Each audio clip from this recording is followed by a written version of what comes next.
So here is scenario 1, and we're trying to depict that we've got 3 properties that the investor is investing in, and they're identical. They're all generating $3 million in low-income housing tax credits. They're all expected to generate the exact same amount in year 1, and they're all placed in service in 2011. It's just ideal for academic discussions like the one we're having right now. And so in year 2011, we would expect $210,000 from each of these, so that's $630,000, and then $900,000 in years 2 through 10, and then the remaining $270,000 for each of these. That's in year 11, and so then a total amount of tax credits is the $9 million. Scenario 2 is a little different. Building 1 or property 1 that we're investing in, let's say that's the same. And then number 2 here, it was not placed in service in 2011. It was placed in service in 2012.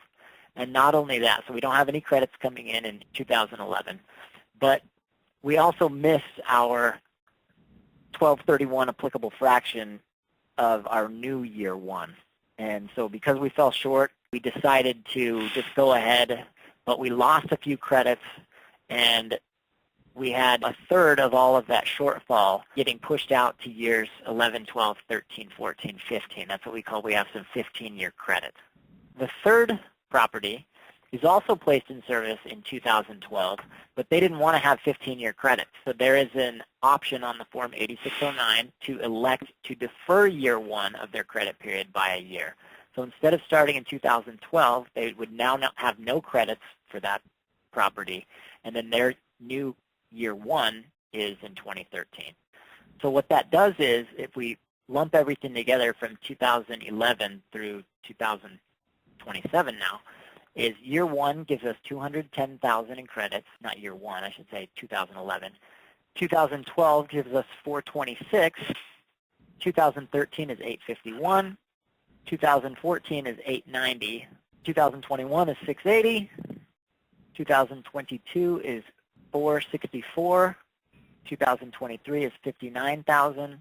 And then the remaining 3 years is $20,000 each year. And so we get a total amount of tax credits is $8,980,000. That's pretty close to the same. It's $9 million.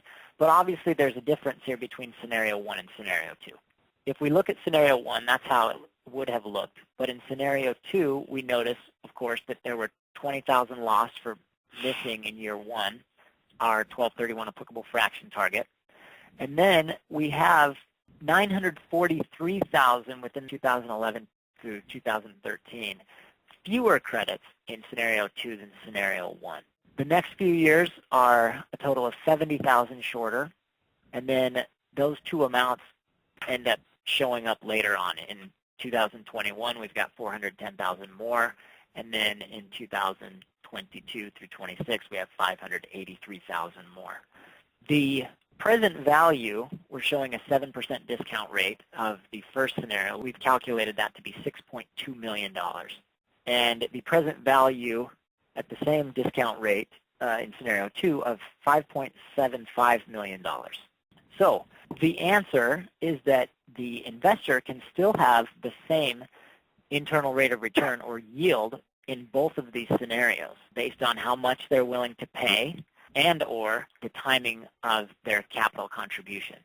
And so if we skip back to scenario 1 and we stack all of these tax benefits on top of each other, these are all the credits, and then the tax loss benefits that we can expect as well, and then let's even say the cash distribution expected at the end. So here's scenario 1, here's scenario 2. So scenario 1, scenario 2, obviously the benefits would be different. And so when we have the capital contribution and those benchmarks up front, so scenario 1 is like this, scenario 2 like this, and then one option is to just take those capital contributions and say, all right, we'll still pay you the same amount we would have, but you're going to need to get less of it up front and more of it later.